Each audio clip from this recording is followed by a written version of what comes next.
ahorita justamente me dijo mi compañera que no se pueden hacer regalos. Y, ¿cuándo fue? Bueno,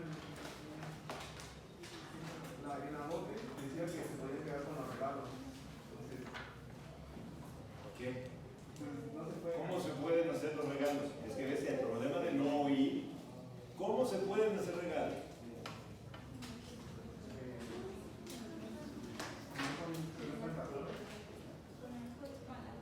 ¿Cómo? Con autorización judicial. No lo dije claramente 45,000 veces.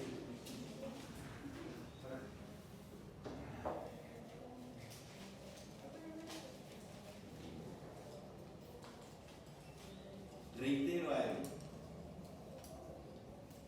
El estudiar esta materia así no se hace. No mames, ¿cómo? Aquí dice una cosa, aquí otra. Sí, pero me está faltando algo, ¿verdad? Que ya sabías. Los conocimientos para usarlos, tengo que usarlos completos, no decir, a ver, A, Z, los ideales abecedario de pedo. ¿Por qué crees que siempre los estoy chingando con preguntar en la clase diaria? Para que no me pase eso. Porque si ustedes no saben desde el principio, da lo mismo que yo hable lo del final. Para que tú sepas algo, no me tengo que saber un punto, me tengo que saber todo. Porque entonces, ¿qué crees que sucede? Que no sabes nada. Y entonces voy a hacer una pendejada cuando me lleguen a consultar. Y voy a decir una súper estupidez que me va a chingar el pobre idiota que me vino a consultar, que yo soy más idiota que él. Eso no se hace. Bueno, tengo una duda que nos presentó. ¿Un impreso puede pagar su propia fianza? Sí. Sí. Sí, como lo decía el día de la... Pero ¿qué tiene que ver? ¡Verga! ¡Puta madre! A ver, si yo te pregunto, ¿qué tiene que ver la caca con la comida? ¿Qué me vas a decir?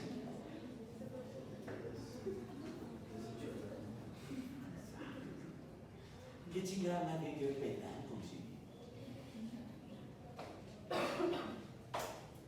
Es que, a ver, ¿qué estás estudiando? ¿Sí sabes qué ramas del derecho o no sabes? Muy bien. ¿Qué estás estudiando aquí? ¿Y el derecho romano qué parte crees que es? ¿Derecho penal? Entonces, ¿qué chingada madre tiene que ver derecho penal con derecho civil?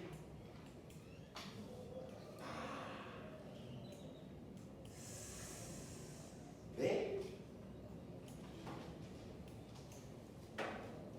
¿Por qué no ahora pienso? Seguro ha de ser otra materia, ¿no?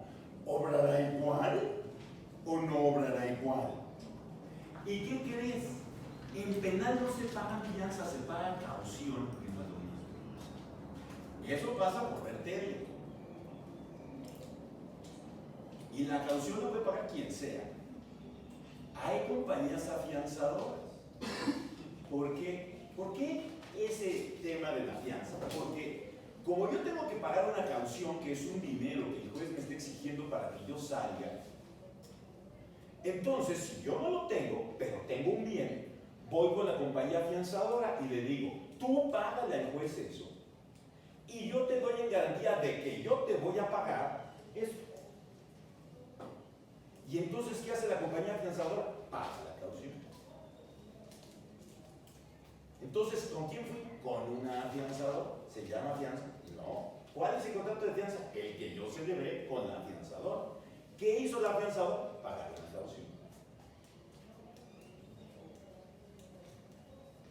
Ya no gasté, mejor leí. Dios mío, nunca había dicho verga tantas veces como en este pinche grupo. Dime. ¿Cómo se les designaba a una persona comúnmente cautiva? ¿Qué tenían que, como que hacer? ¿Cómo? No entiendo tu pregunta. Ajá, ¿quién designaban esos tipos de enfermedades a los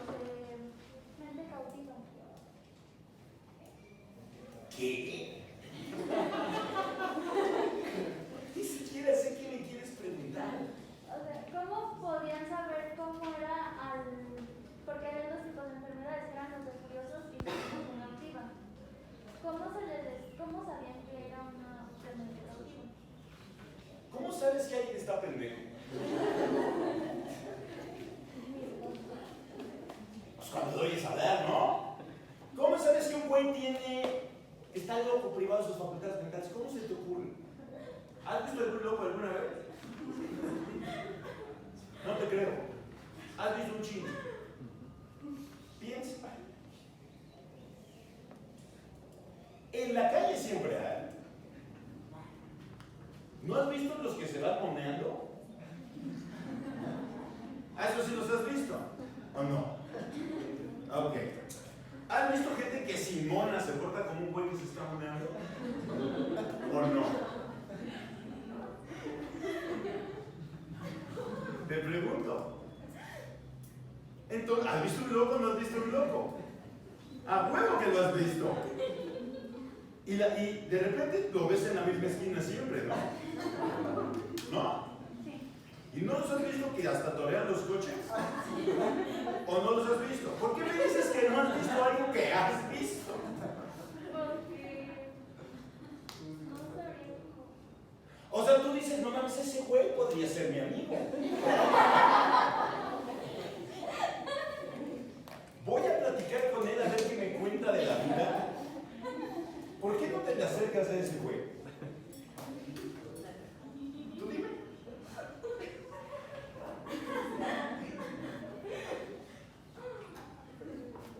Pero es que me dio mucha risa. No, pues ya vi. Pero dime tú, ¿por qué no te le acercas a ese güey? Porque qué tal si me invitan. ¿Cómo que a ver qué tal si te invitan? ¿Qué tal si me invita Mona? Pero si no está moneando. Ah, entonces pues... Güey, el vago miado. Tú. Por eso les caes mal, güey.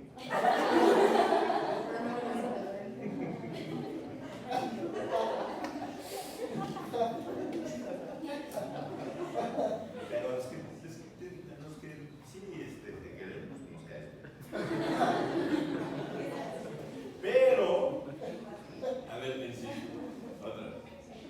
A un güey que se porta así, no es porque no te va a invitar, neta, o sea, tú dices, el loco me invitarás. Otra vez, el güey no trae mona, ¿por qué no te la acercas? Está toreando coche. Va a pasar el coche, yo tengo un loco así siempre por mi casa y me cae y dice que está loco. ¿Le voy a mentar la madre porque se atraviesa entre los coches? ¿Me voy a enojar y le voy a decir, güey, ¿por qué haces esa pendejada? ¿Le voy a reclamar porque hace lo que hace? ¿Por qué no? Porque está loco. O sea, no necesitas ser médico para decir, no mames, ese güey está loco, cara. No, va a venir Galeno a decir, no mames, a ver, le voy a hacer unos exámenes. Pues no, ¿verdad? En derecho, el problema es cuando esa persona la tengo que decretar en estado de interdicción, que eso es cuando legalmente declaras a alguien loco. De entrada ya sabes que está loco, y ya, ahí te va, ahí va. Olvídate de que esté loco o no. Hay muchas enfermedades. El síndrome de Down. ¿No te das cuenta cuando lo ves que tiene síndrome de Down? Sí. ¿Necesitas ser médico? Y luego, en cambio, cuando va a cumplir la mayoría de edad en México, a esa persona la tengo que declarar en estado de interdicción. ¿Por qué? Porque se va a extinguir la patria potestad de sus papás. Y le necesito nombrar un tutor. Entonces lo llevo a mi enfermo con el juez y le digo, este güey está privado de sus facultades mentales. No necesariamente puede ser síndrome de Down y puede ser un cabrón o una persona que se vea perfectamente normal y esté loquísimo. Alguien que tenga síndrome de bipolaridad, por ejemplo. Ya pasó una vez, miren, hablando del matrimonio una vez más. Yo siempre he dicho que para casarse sería indispensable hacerles un examen psicológico. Porque tú no sabes realmente con quién vas a vivir. Si ven a su familia, ¿qué tal está? O imagínense un pinche extraño. Entonces, una vez sucedió que, cometen matrimonio y en la noche de bodas, de repente la chava se despierta gritando, me come el tiburón y se esconde en el closet. La trata este cabrón de calmar, eso es una suegra, la chingada. Al día siguiente se la comió el cocodrilo. La misma situación. Al día siguiente se la comió las pirañas. O sea, las 2 primeras noches está cagado. Era bipolar. Entonces, en esos casos tienes que llevar a un psiquiatra para que analice a tu loquito y lo declare con la enfermedad que tiene. Para que el juez diga, este güey está privado de sus facultades mentales. Y por lo tanto lo declara en estado de intervención. Pero, ¿por qué? Pues porque si no, pues cualquiera está. O sea, es más, si a todos nos hacen un examen psicológico, vamos a salir todos. Entonces, cuando es jurídico, sí necesitas de un perito. Pero cuando tú dices, ¿cómo me doy cuenta? Pues lo veo. ¿No? Por ejemplo, una pregunta es acerca de, hoy en día en materia de derechos humanos se supone que han considerado que está mal declarar a alguien interdicto, ¿no? Porque le quita su capacidad de ejercicio. No sé. No, lo que han dicho ahora es que declare qué opina si lo van a declarar en estado de intervención. Okay. Pero es hasta absurdo llegar ahí. Ay, no, a loco, ¿sabes qué? No importa que se le dé un contrato. ¿Cómo que no saben eso? Pero los pendejitos que enseñan derechos humanos que no tienen ni la menor idea de que realmente cómo se aplican los derechos humanos salen con ese tipo de mamadas. Porque en su puta vida identificar. Y digo, aquí el correcto es tratar igual a los iguales y desigual a los desiguales. Es la justicia aristotélica de la que tienes que aplicar. No puedes tú permitir que alguien privado de sus facultades mentales celebre un contrato que deba ser perjudicial. Eso no va en contra de sus derechos humanos. Claramente.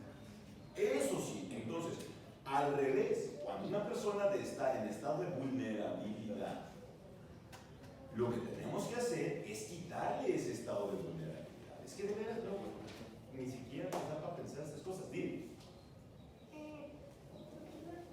Si cuando cumplen 14 ya se consideran capaces de celebrar contratos y también son capaces sexualmente para contraer matrimonio, ¿qué efecto jurídico tiene entonces la mayoría de los niños? Ninguno. ¿Ninguno? Ninguno. Entonces, ¿por qué se establece? Porque aparte, cuando cumplen la mayoría de edad, es a partir cuando ya tuvieron que hacer el servicio militar, o sea, eso es lo que es como un límite. ¿Sí? Más bien. De nada. ¿Algo más? Además, mira, el problema siempre es pensar que todas las sociedades han sido como nosotros. Es exactamente al revés. Nosotros somos en la historia de la humanidad una madrecita de este tamañito. Entonces, la verdad es que lo que nosotros estamos viendo hoy, miren, simplemente, ayer decía alguien, hablando de Walt Disney, es que Walt Disney era racista y homofóbico. Pues a huevo, nació en 1920. No, ni siquiera en 1890 y tantos. Pues claro que iba a ser racista y homofóbico. Y luego, ¡ay, qué horror! No, no mames, claro que no. Cuando ustedes sean grandes, cuando ustedes lleguen a determinada edad, van a ver cómo lo que piensan el día de hoy era de salvajes. Porque así se va avanzando. Entonces no podemos pensar que siempre los mismos efectos en un lado o en otro son iguales para determinar circunstancias jurídicas, porque la propia ley ha ido cambiando. Ahora no hay pena de muerte en México. ¿Y quién derogó la pena de muerte en México? Fox. Hasta antes seguía habiendo pena de muerte en la Constitución. Y a muchos militares los condenaban a muerte. Y el presidente los indultaba. O sea, ¿fue ayer? No, fue ayer hace muchísimo, ¿no? Acaba de pasar. Y tienen al Partido Verde proponiendo matar, ¿no? Para que vean cómo esto, cuando uno cree que lo que está viviendo es inmutable, está uno bien baboso, porque la única certeza es que todo va a cambiar. Todo. La ley cambia a diario. Entonces, por eso lo peor que alguien puede hacer es aprenderse artículos. Eso es una estupidez. Hay que aprender la teoría del derecho en general, pero no artículos, porque el artículo va a cambiar. Mañana, hoy que lo dije, mañana ya no es igual. Entonces, para cuando les digan eso, algunos profesores los hacen aprenderse artículos y pues no. Pero en fin. Bueno, ¿por qué surgió la curatela? Es lo que estamos viendo. En primer lugar, es muy sencillo por estos casos de enfermedades mentales. Entonces, que es el caso de los furiosos, los mentecapti o los pródigos. ¿De acuerdo? Pero también empezó a darse el siguiente problema, hablando de lo que tú me acabas de preguntar. Un niño de 14 años ya podía celebrar contratos, sin necesidad del tutor. Si a su edad siguen haciendo puras pendejadas, imagínense a los 14. Y muchas veces la gente se aprovechaba de los menores de edad, de los de 14 años, para celebrar contratos que los perjudicaban. Cuando esto sucedía, este menor de edad, mayor de 14 pero menor de 25, acudía con el pretor y le decía: cabrón, este güey me chingó. Y el pretor, ante la falta de experiencia de estos menores de edad, anulaba el negocio. ¿Qué sucedía? Que entonces los menores aprendieron que si se veían defraudados en algún contrato, ellos iban a tener la protección del pretor. Pero como buenos romanos y buenos mexicanos, empezó a haber casos en los cuales ellos no tenían la ganancia que pensaban, o el contrato no los habían engañado, pero no había salido, porque cuando uno se lleva a cabo un negocio, no necesariamente va a salir, tiene riesgos. ¿Y qué sucedía? Que iba el chamaco a quedarse con el pretor de que le había visto la cara cuando no era cierto. Entonces, la curatela para menores de edad fue en dos etapas. Primero, Marco Aurelio ordenó que a todos aquellos, primero el pretor lo que hacía era designar curadores para aquellos menores inexpertos cuya contraparte en un contrato así lo solicitara. Entonces, si yo voy a celebrar un contrato con un menor, le pido al pretor: oye, nómbrale un curador para que lo aconseje y después no alegue que hubo alguna trampa que él no vio, para que el curador lo aconseje. Entonces, así fue como se empezó a nombrar a los curadores por petición de la parte contraria, hasta que Marco Aurelio ordenó que en todos los casos en los cuales hubiese menores de edad se les nombrase curador. ¿Para qué? Justamente, tanto proteger a los menores como evitar que ellos abusaran de la protección que el pretor les daba en caso de que fueran defraudados. ¿Está claro? Entonces, de estas dos maneras era como funcionaba el nombramiento del curador para menor.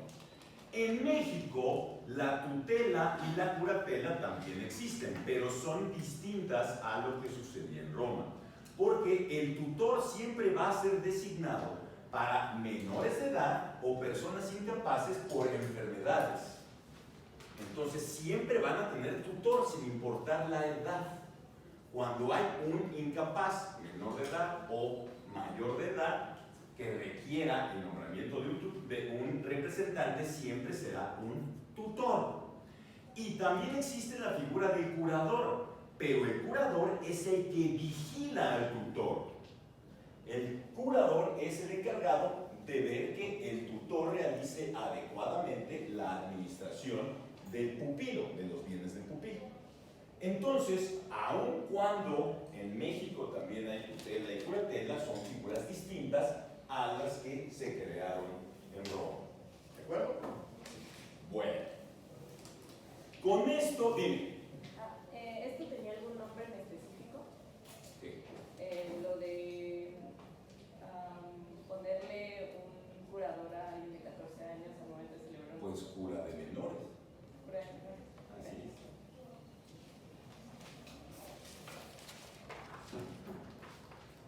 Bueno, con esto terminamos la parte fácil del curso.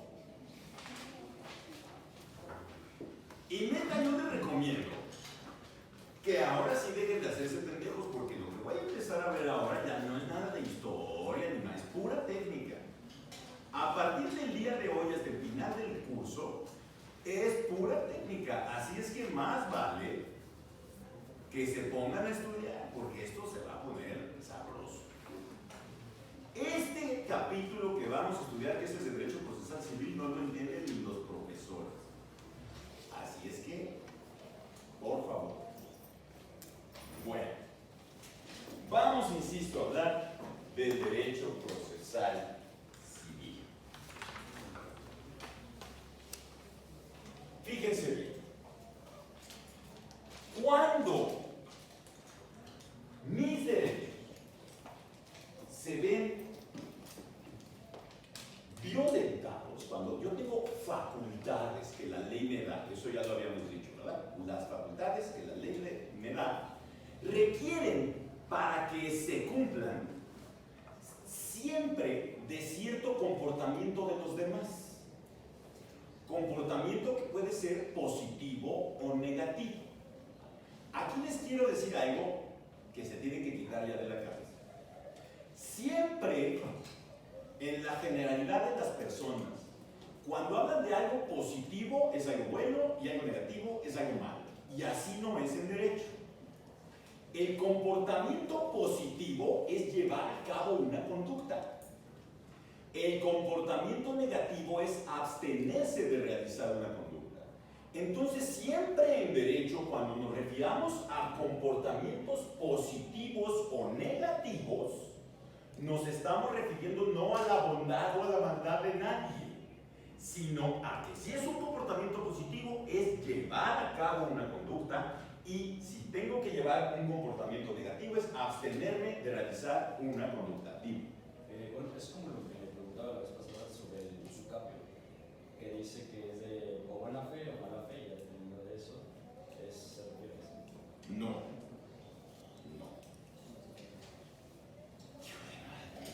No quería entrar en eso ahorita. Mira, no. Nada más para ti, porque si no va a ser un desmadre para todos, y esto lo vamos a ver después. La buena y la mala fe de algo se refiere a cómo lo adquirí. Solo a eso. Cuando hablas de buena fe de algo, es porque yo tengo en mi poder eso por determinada situación, y cuando es de mala fe es por otra situación. Pero no voy a entrar en más que en eso, porque lo tengo que explicar con más detenimiento. Dime. Entonces, como un ejemplo de comportamiento negativo sería cuando haciendo de la adopción y demandaban al papá original y se quedaba callado porque se abstenía a defenderse. Eso es una abstención de conducta, por supuesto. El no hacer algo es un comportamiento negativo, ¿de acuerdo? Bueno, entonces fíjense, ¿cómo para el ejercicio de mis facultades, para que mis facultades sean eficaces, puedo distinguir en dos circunstancias? Una, puede ser que mi derecho solamente sea eficaz en caso de que otra persona colabore.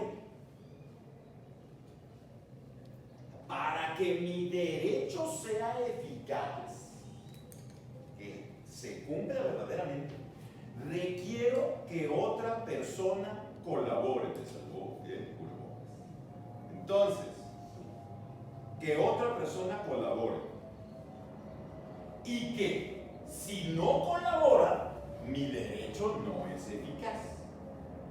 Ejemplo, si yo voy y pago para que me den un masaje. Me pongo en la cama de masaje y llega el masajista y se me queda viendo durante 1 hora. Y ya que llega la hora, sáquese, cabrón, vamos. Pues yo me voy a quejar, ¿verdad? ¿Por qué? Porque yo pagué para que me diera una tallada. ¿No? Bueno, entonces, me requiero de un comportamiento positivo. La abstención de la conducta va a provocar que mi derecho sea eficaz. Esa es la primera. Solamente con la colaboración de alguien, mi derecho va a ser eficaz. La otra opción es que no requiera de ningún comportamiento de alguien para que mi derecho sea eficaz. Es decir, yo necesito que todos los demás del mundo no hagan algo para que mi derecho sea eficaz. Voy y digo, no mames, todos los del mundo, todos.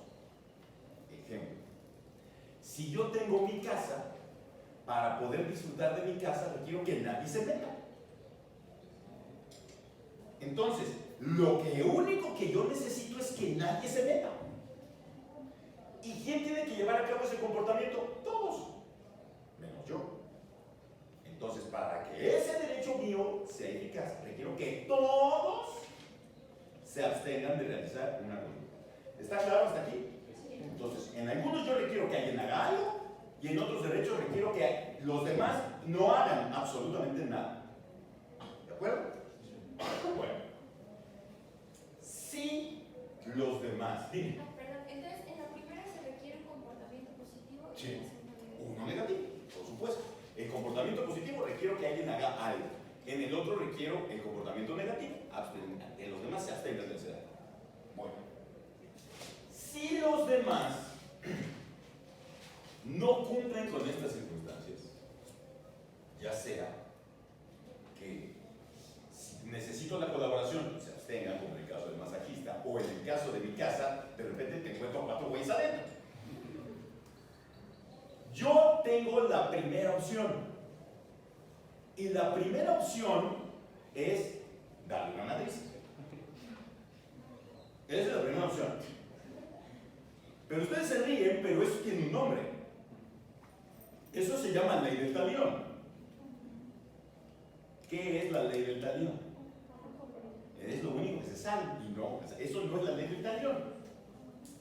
Eso fue cuando el inexistente de Moisés les dijo a los inexistentes que gobernaban los judíos que nunca lo acompañaron.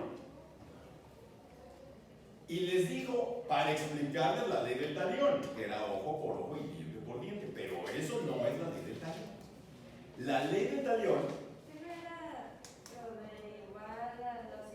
ocasionar un daño proporcional al recibido.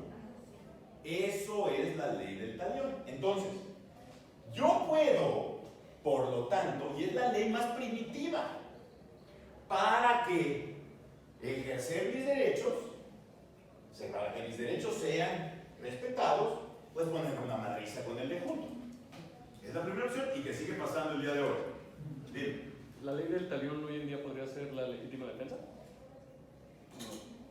No, porque la legítima defensa es cuando yo repelo un ataque con la misma fuerza y en la misma proporcionalidad. Entonces, si alguien me ataca con un machete, yo no puedo sacar un AK-47 y decir que es legítima defensa, o un cañón, ¿verdad? Me puedo batir en duelo a espadazos, pero no saco mi florete y sí, lo maté. Si es duelo del oeste, pues puedo sacar mi pistola, ¿verdad? Bien. Si es una madriza, pues es madriza. Depende también, porque, por ejemplo, hubo un caso en el cual una chava mató a un cuate que la violó. Nada más que se la mamaron los magistrados, porque dijeron que había sido exceso en la legítima defensa. Porque le dio 14 puñaladas. Eso a todas luces no es legítima defensa. Porque además, miren, cuando uno habla de una puñalada, uno ni siquiera se imagina cómo es apuñalar a alguien. No les digo que lo hagan, porque lo puedes hacer con un trozo de carne, para que vean cómo funciona. O sea, si yo agarro donde están las costillas del puerco, que sería el animal que más se parece anatómicamente al ser humano, y le meto una cuchillada, para sacarla me cuesta un huevo. O sea, tengo que ejercer fuerza y otro putazo, a ver, la en 14. O sea, yo entiendo que puede ser legítima defensa, le doy 1, 2, 3, pero ya 5, 6, 7, 8, 9, 10, 11, 12, 13, 14, no mames. Eso ya no es legítima defensa, eso es homicidio. O sea, si en una de esas de una puñalada y no mata, pero ahí sí es legítima defensa. Pero 14. O sea, tiene su regla la legítima defensa. Entonces, no puede ser legítima defensa. Y es cuando recibes un ataque. En la ley del talión, ya pasó. Ya sucedió. O sea, tú imagínate, estoy en la plancha del masaje. El güey viene. Digo, ¿qué puto saco empiezas? Ahorita. 4 o 5 meses. Pendejo, ¿a qué hora vas a empezar, verdad? En un rato. Y entonces ya te empiezas a hacer de palabras y ya te lo puteas. O sea, no es de inmediato. Va pasando. ¿No? Entonces, igual, si están adentro de mi casa, si alguien se quiere meter a mi casa y yo los expulso, eso sí es legítima defensa. Pero si ya están adentro y los saco a putazos, ya no es legítima defensa, ya es del talión. ¿Ok? Bueno. Entonces, la primera es la legítima defensa. El problema es que la legítima defensa es propia de sociedades salvajes. Aunque México lo sea, pero jurídicamente ya no. En Roma, claramente no era una sociedad así, y entonces incluso se castigaba el uso de la legítima defensa si en vez de acudir a donde yo debía, me agarraban a madrazos. Entonces, pero esa es la primera opción. La primera opción entonces no es ley de talión. Eso mismo es Son los madrazos. bueno. Claro. Si yo me madreo a alguien desde el talión, ¿cuánto me lo tengo que madrear? No mucho. Ya habíamos quedado en eso. Si se me pasa la mano y es delito. Bueno, ahora, la otra opción es acudir al tribunal para que a través del ejercicio de las leyes pueda obtener que se respete mi derecho. ¿Ok? Entonces, la primera, descartada, legítima defensa. Vamos, lo que es el derecho procesal civil se refiere justamente a las leyes que se crearon para poder defender mis derechos ante los jueces. Porque los tribunales son órganos del Estado creados ex profeso para resolver este tipo de controversias. ¿De acuerdo? Bueno, cuando hablamos por lo tanto del derecho procesal civil, tenemos que diferenciar en dos tipos de leyes, dos tipos de derechos.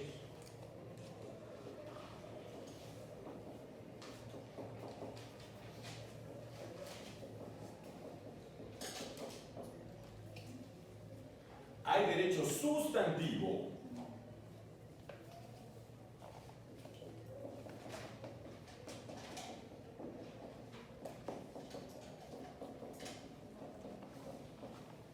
y hay derecho adjetivo. El derecho sustantivo es el que me va a conceder las facultades en general, el que va a enumerarme cuáles son los derechos que yo tengo cuando me pongo en cierta hipótesis normativa. ¿Qué chingada madre es eso? Cuando yo abro un código, ¿ya abrieron un código todavía no? Ya abrieron un código. Ya leyeron artículos, obviamente. Muy bien. Si ustedes se fijan, cada artículo lo que hace es describir conductas. Es lo único que hace. Todo el tiempo lo que está haciendo el código es describir conductas. La ley siempre lo que hace. Cada artículo es un supuesto normativo. Cada artículo es un supuesto normativo. Para que yo pueda tener una facultad que me concede el derecho sustantivo, me tengo que poner el supuesto normativo. O sea, ¿cuándo tengo yo los derechos de comprador? Cuando compro. Pero si no compro, pues no tengo ningún derecho. Necesito comprar. Es lo mismo los derechos del vendedor, cuando tengo derechos de hijo o cuando tengo derechos de padre, o cuando, o sea, me tengo que poner en la hipótesis normativa. Si no estoy en la hipótesis normativa, no tengo ningún derecho. ¿De acuerdo? Bueno, entonces, el derecho sustantivo lo que hace es eso, a través de supuestos normativos, darme facultades. Así como que todo el mundo está diciendo, venga, esto está muy difícil. Sí, por eso tienen que poner atención. Imagínense que entonces los explicara. Entonces, una vez más, cada pinche artículo tiene una conducta. Cuando yo hago esa conducta, ¿qué hace el derecho? Darme una facultad. ¿Ok? ¿Eso sí está claro? Sí. Muy bien. Si esa facultad que el derecho sustantivo me concede no es respetada, entonces también existe el derecho adjetivo, que es el que me va a decir cómo exigir esos derechos frente a los tribunales.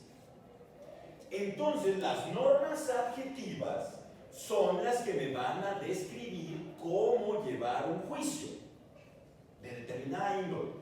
Hay un chingo de juicios diferentes, en muchas materias distintas. Entonces, cada vez que me explique una norma cómo llevar a cabo el juicio, es una norma de derecho adjetivo. ¿De acuerdo? Entonces, esta me da las facultades que me tienen que respetar. Cuando no me respetan estas facultades, para yo exigirlas tengo que utilizar estas, porque voy a tener que ir con el juez. ¿Está claro esto? Sí. Bueno, estas describen entonces cómo se llevan los juicios. El derecho adjetivo. ¿Vale? Bueno. Ojalá.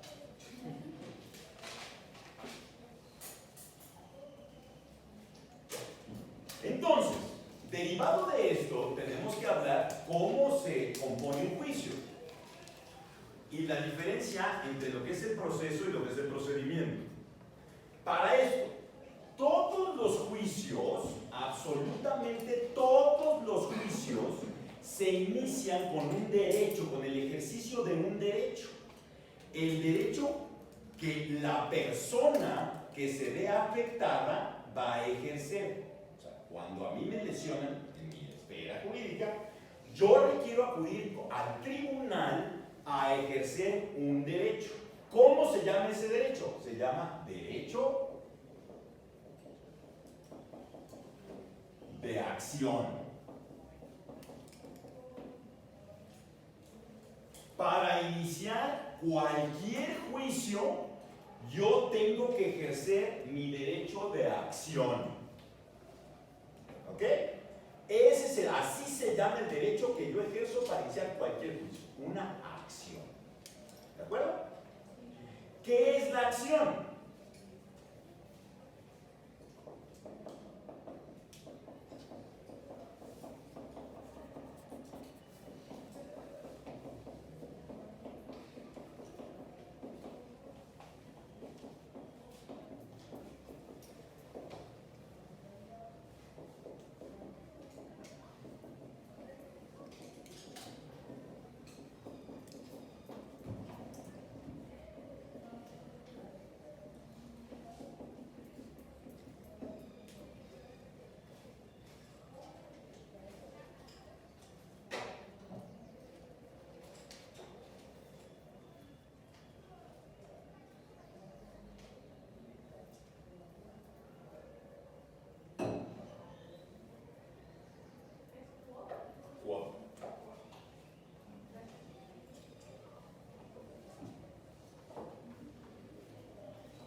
Nihil aliud, la H intermedia en latín suena acá.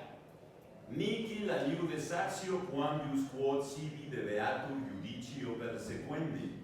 La acción no es otra cosa que perseguir mediante juicio lo que nos es debido o nos pertenece. La acción no es otra cosa que perseguir mediante juicio lo que nos es debido o nos pertenece. Entonces, si ustedes se fijan, aquí está incluso descrito lo que yo les explicaba al principio. La acción no es otra cosa que perseguir mediante juicio lo que nos es debido. Eso quiere decir que alguien no me pagó. Alguien no llevó a cabo una conducta positiva y yo voy a exigir que la lleve a cabo. O nos pertenece, a alguien no llevó a cabo una conducta negativa. A alguien invadió mis derechos de propiedad. ¿Ok? Bueno, vamos a repetirlo todos en latín. Empezamos. Mami, como si hubieran desayunado. Y digo como si hubieran porque yo no desayuné por eso. Empezamos.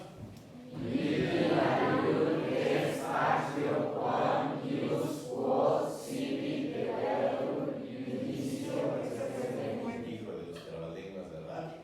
Nihil aliud es actio quambius quod sibi de beatur judicio persequendi. Otra vez empezamos.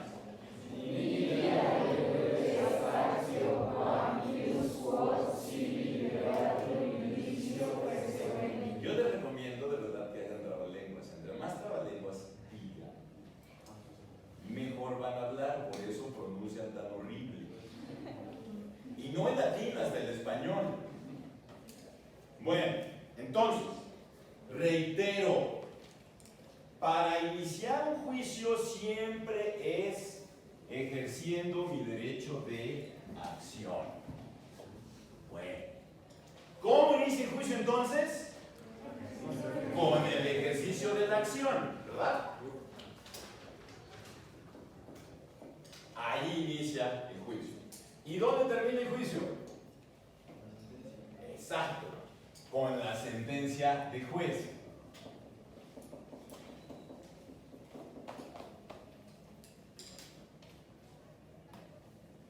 Fíjense, el camino que tengo que recorrer de la acción a la sentencia, todo esto se llama proceso. El camino que va desde el ejercicio de la acción hasta el dictado de la sentencia se llama proceso. Todos los juicios, como me imagino que saben, tienen distintas partes.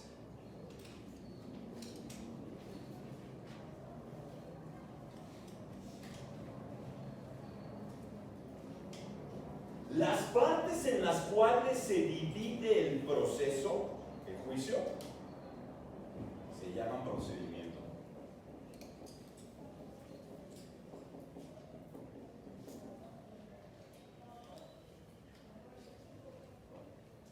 Entonces, el proceso es el todo, es el continente, digamos.